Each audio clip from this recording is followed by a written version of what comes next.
ang hirap din ng German language. As in. Pwede... Hello, guten Tag. Ich heiße Madel Badwa. Ang dami kong pimples noon. Grabe. Stress talaga ako. Talagang very private talaga sila. Parang mas nakakaipon pa ako noon sa Saudi. As in talaga, iba talaga yung burden kasi yung brain mo ang gumagana. How do you find the life in Ireland now as a family of 4? Satisfied ako when it comes sa family life namin for a family of 4. Yung income, depende kasi talaga yan eh. Walang high income, low income eh. It depends talaga yan kung yung paano mo i-budget yung pera mo. Like yung sahod talaga natin is compared to US or Australia, mababa talaga. Hello, Mike Tess. So guys, nandito kami ngayon sa The Old Barracks Cafe kung saan ko lagi ini-interview yung mga guest ko dito sa channel.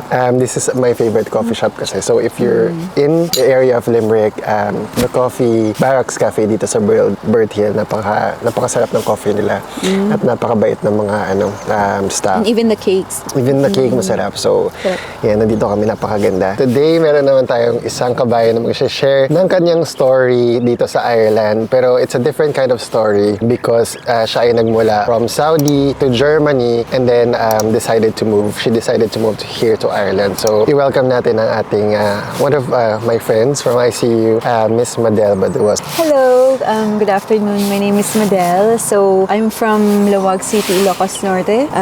I've been a professional nurse since December 2007. I worked in Saudi for 3 years and then moved to Germany for another approximately 3 years and then eventually settled down in Ireland. Yeah, it's a long story. It's a long OFW story. I started working abroad since I was 23 years old. Pag-usapan lang natin, Madel, yung nursing experience mo sa Philippines. Yeah. Parang briefly lang. So I graduated nursing in Mariano Marcos State University, and then after that I immediately applied abroad in Saudi Arabia. To be honest, I also tried to apply in the UK before because that time, our batch UK was only processing like student visa, but unfortunately I didn't make it. So I decided to go to Saudi Arabia. Saan ka nag-work sa Saudi? Sa Al-Waj General Hospital. Yeah. As anong post? ICU nurse na talaga. From the beginning, ICU from the nurse. beginning? Yeah. I never experienced to work in the ward. Yun na. Until here, ICU. Ilan taon ka nag-work sa Saudi? Sabi mo? 3 years. 3 years, Yeah. and then na-move ka sa Germany. I moved in Germany. So I work in... Teka, ba't ka nag-move sa Germany? I work in Saudi February 2010, then I moved out from there 2013 of January. So that time, I was hoping to apply again in Europe. So I waited for some opportunities like job openings. January, I was already in the Philippines.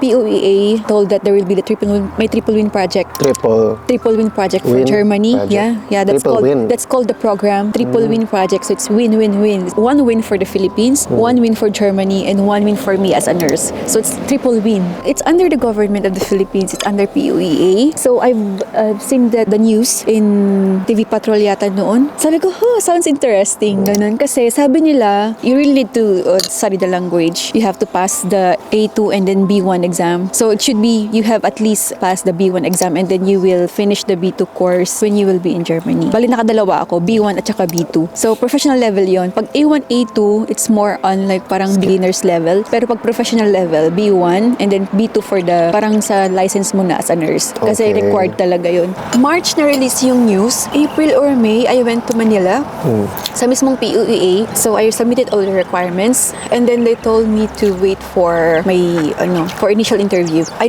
had the interview July the same year, and then from there I already had my employer. Bakit Germany? Germany, yeah, that's a big question. Kasi makakatur ako.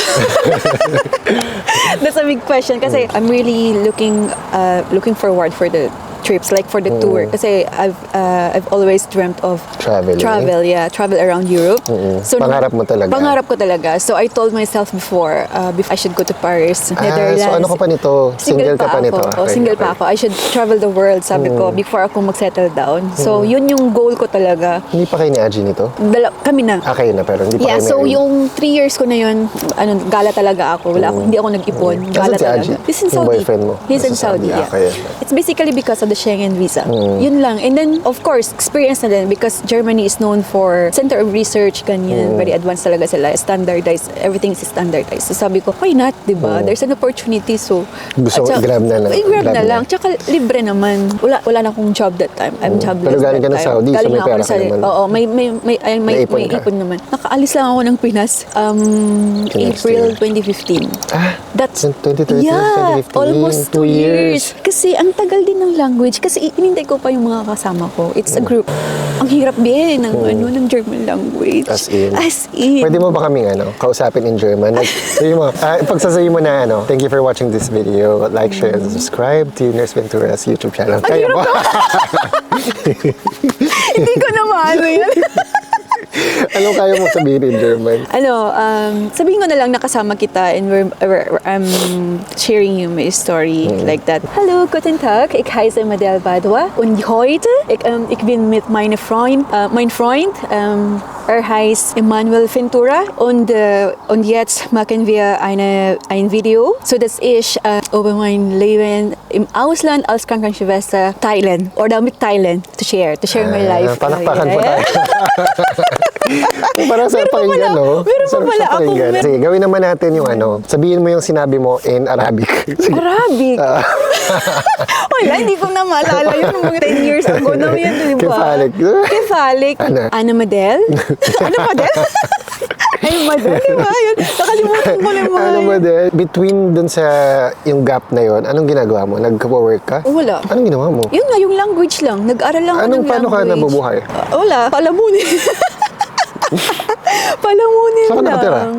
I spent that year with my dad. Yeah. So I took that chance to be with him kasi lagi ako nasa labas. So I'm grateful kasi may mga kapatid ako na Tumulong sa'yo. tumulong sa akin for sa mga application ko ganyan. Swerte ka. Thank God, yeah. Kasi not everybody can Have that parang, kind of, na mag-break sa job para mag-focus sa Mag-focus sa pag-aaral ng German, para sa pag-apply sa abroad. Ikaw naman kasi, you have the perspective of working in Saudi Arabia and working in Germany and then now working in Ireland. So when you arrived in Germany, ano yung first impressions mo sa Germany? Parang dapat you have to follow the rules. Parang ganun talaga. Very strict sila. On the other hand, yung downside naman ng Germany is the language.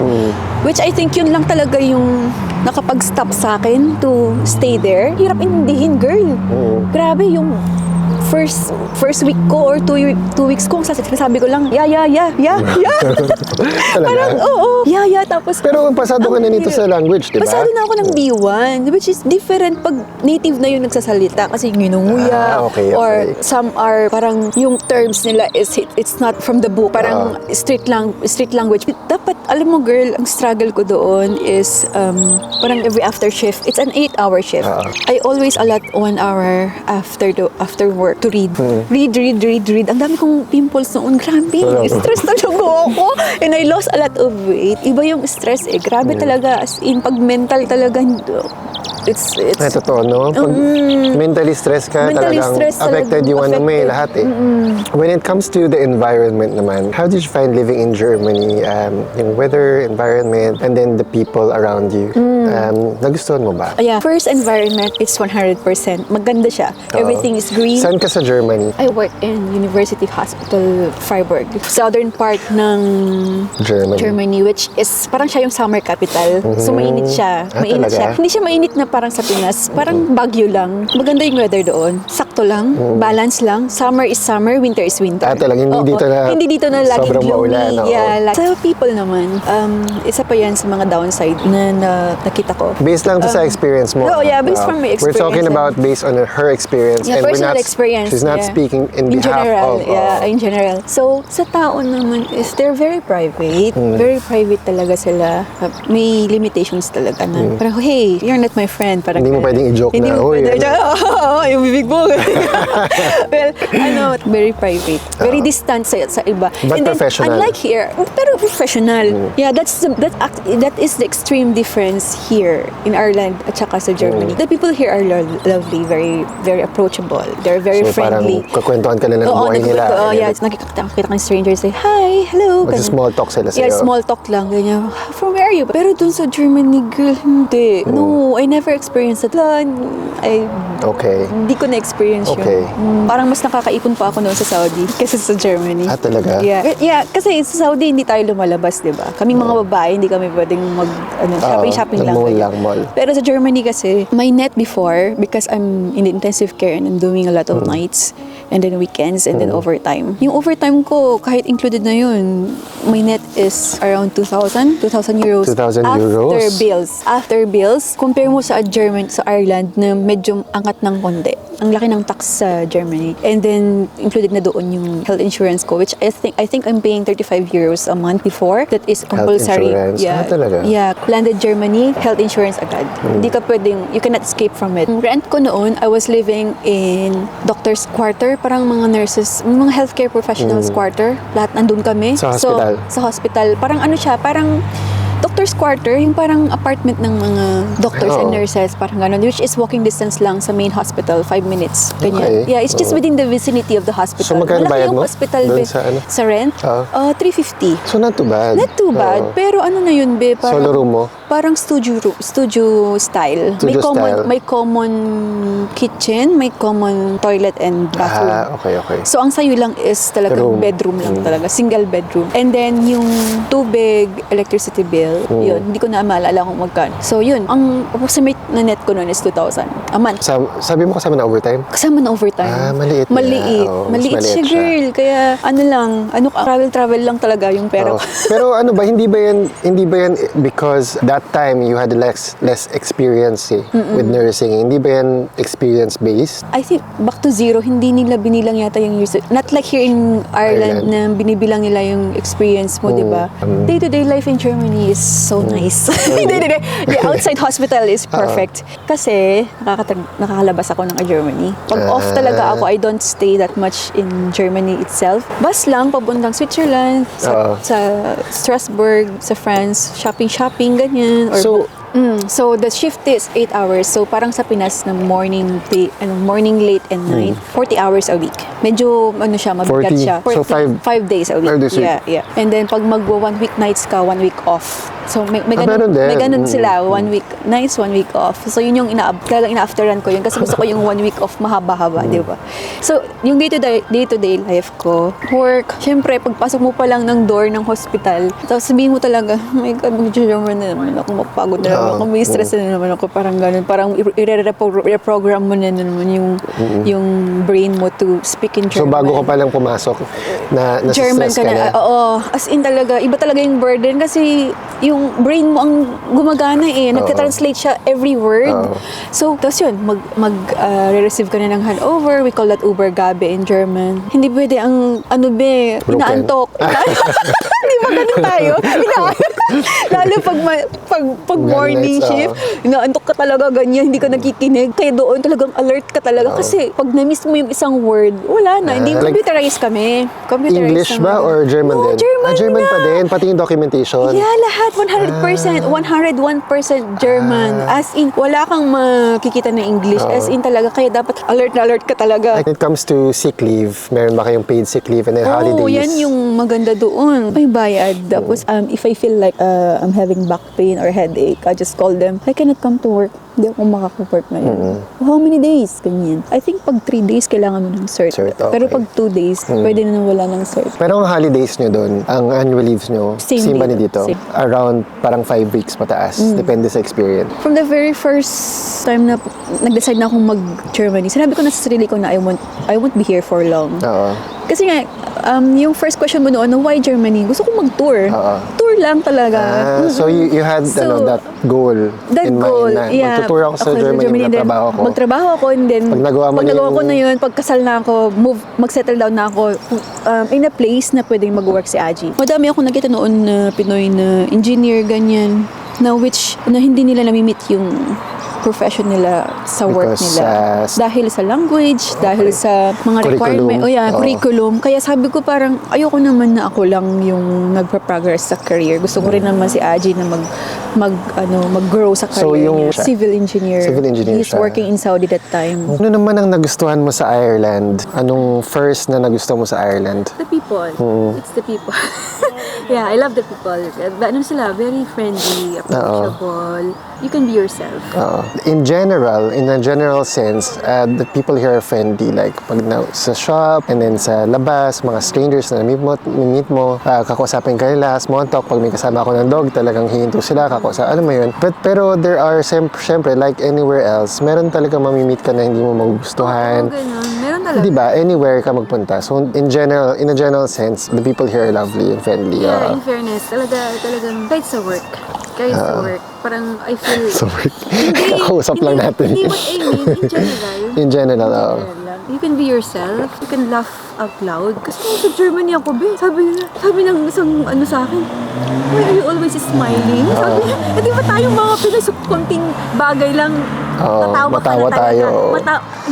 Jolly people tayo, happy people. Nothing, I'm just smiling. Sabi ko sa kanya, from that day, parang limited na yung hindi na ako nag-smile. Dito parang, okay, just be yourself. Ganun.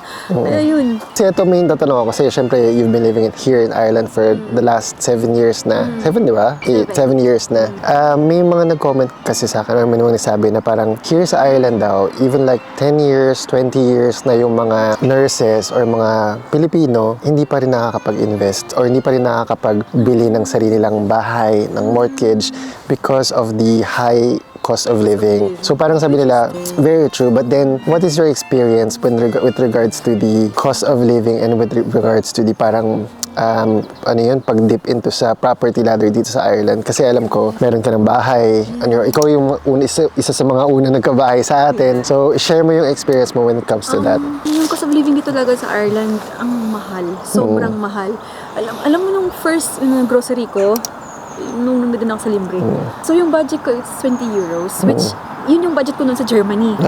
Including consumables na yun talaga? Yeah. 20? Tsaka yung mga poultry, yung mga chicken. Per week to? No, siguro I put 5 days, almost a week. So sabi ko, enough na siguro itong 20 euros for my shopping for today. Sabi ko ganun. Ang napuntahan, kami ni Eliza. Kasi magkabahay kami dati. Hi, Eliza!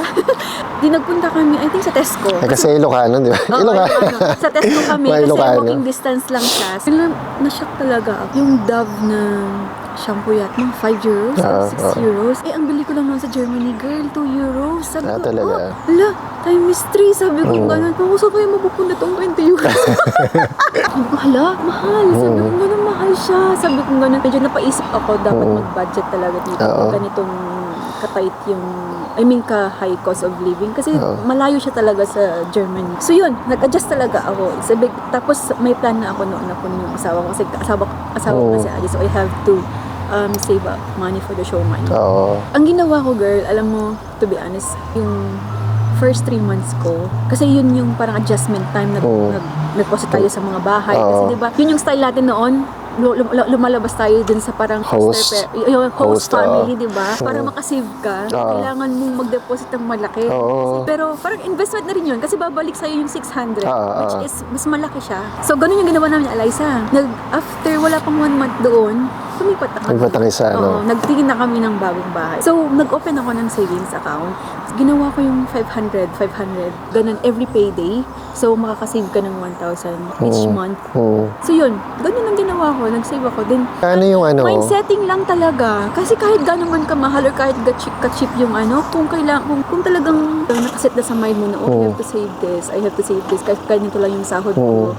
I have to meet this. Kung hindi ko man afford ngayon, maybe next month na lang. At least mag-overtime ako. Ang galing ko mag-overtime dati. Super overtime. Nawala pa dito si Aji. Lagi ako mag-overtime. Laging weekend, laging nights. Pero alam mo yun sa mindsetting na yan, nakakapanood ko lang sa podcast, si Chinkitan, kilala mo? Oo, Chinkitan. Sabi niya, mindset equals to result. Sabi niya, if you have the right mindset, you'll get positive results. If you have the negative mindset, you'll have negative results. Gaano katagal bago ka nakabili ng sarili mong bahay? So, ganito ka. May timeline kasi ako. Joke. May timeline ka? May Seryoso? timeline kasi ako. So, ang first target ko is to buy a car. Kasi gusto kong, ayokong maboring si Ajin. By March, napalitan na yung dependent visa to stamp 1.